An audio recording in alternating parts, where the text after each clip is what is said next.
Vamos direto ao ponto. Repetir a mesma oração várias e várias vezes. Isso é um sinal de fé ou de falta de fé? Essa é uma pergunta sincera que muita gente se faz. E a resposta que a gente vai explorar aqui hoje pode, olha, mudar completamente a nossa perspectiva sobre o que é orar. Essa é a pergunta, não é mesmo? E a primeira coisa que a gente precisa dizer é: fazer essa pergunta não mostra falta de fé. Pelo contrário, muitas vezes isso revela uma honestidade espiritual, sabe? Uma vontade de entender de verdade o que a gente está fazendo. É um ótimo ponto de partida. Então, tá, de onde é que vem essa confusão toda? A raiz do problema, na verdade, está no jeito que a gente aprendeu a pensar sobre comunicação. A gente acaba aplicando o modelo de comunicação de pessoa para pessoa na nossa relação com Deus, e é bem aí que o nó aperta. Agora, olha só a diferença de propósito que tem nessa tabela.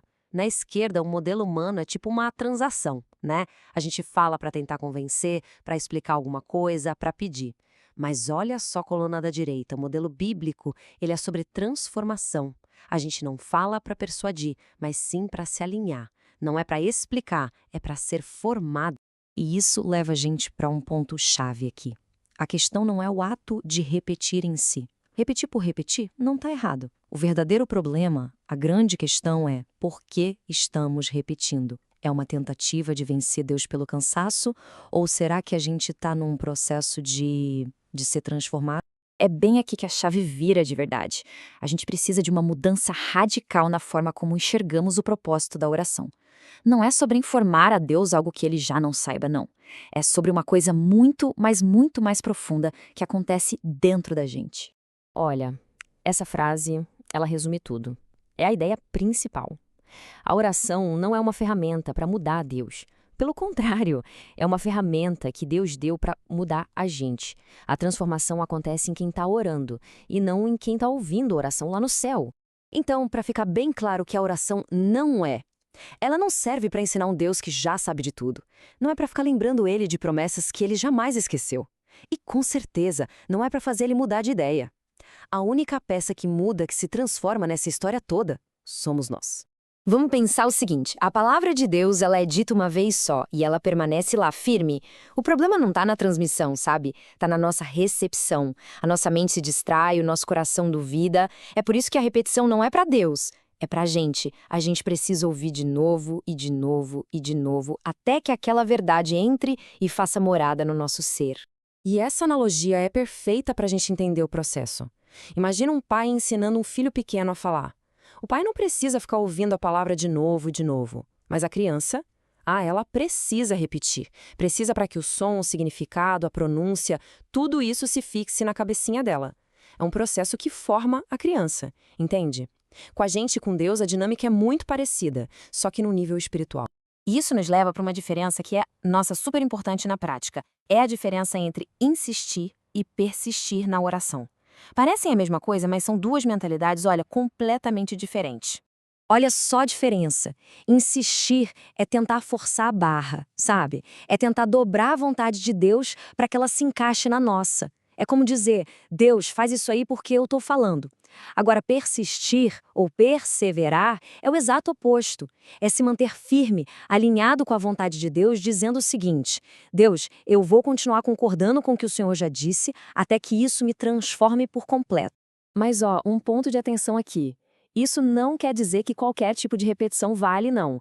A própria Bíblia faz uma distinção muito clara e é super importante a gente entender isso para não cair numa repetição vazia, num ritual que não tem sentido nenhum. Então, o ponto-chave é o seguinte: a Bíblia condena o que a gente chama de vãs repetições, sabe? Aquela fala mecânica, palavras jogadas ao vento, sem entendimento, sem coração. Por outro lado, ela super encoraja a confissão que vem da consciência, a oração que persevera, a declaração que está alinhadinha com a palavra dele. A diferença, no final das contas, não está no ato de repetir, mas na intenção, na consciência que existe por trás das palavras. E o maior exemplo disso tudo é o próprio Jesus. Lá no Getsemane, ele repetiu a mesma oração 3 vezes. Aí a gente pergunta, por quê? Não era porque o pai não estava ouvindo ou porque estava indeciso, de jeito nenhum. Aquilo foi um processo profundo de alinhar a vontade humana dele com a vontade eterna do pai. E isso no meio de uma angústia que a gente nem consegue imaginar. Aquela repetição foi formativa para ele na sua humanidade. Tá, e aí? Quando a gente abraça essa ideia de que a oração nos forma, qual é o resultado disso tudo? O resultado é uma transformação profunda que aparece na nossa própria forma de falar, na nossa linguagem espiritual e, claro, no nosso crescimento. O que a gente acaba desenvolvendo é o que podemos chamar de uma voz de aliança, uma voz pactual. Isso não é tipo um comando mágico para conseguir coisas de Deus, não. É, na verdade, a voz de alguém que está amadurecendo dentro de uma aliança com Ele. É a linguagem de quem finalmente entende o seu lugar e, principalmente, a fidelidade de Deus. E olha, isso é um processo. No começo, é um esforço consciente, é uma escolha que a gente faz de alinhar o que a gente fala com o coração. Mas com o tempo, essa prática vai se tornando tão natural, tão parte da gente, que vira a nossa linguagem padrão. E isso, no final das contas, não tem nada a ver com religiosidade. É um sinal muito claro de crescimento, de maturidade espiritual. Então, para a gente fechar, a ideia central que fica é essa. Da próxima vez que aquela dúvida sobre repetir uma oração aparecer na cabeça, a perspectiva agora é outra. Não se trata de convencer o céu, mas sim de um convite para que o céu venha formar o nosso coração, palavra por palavra.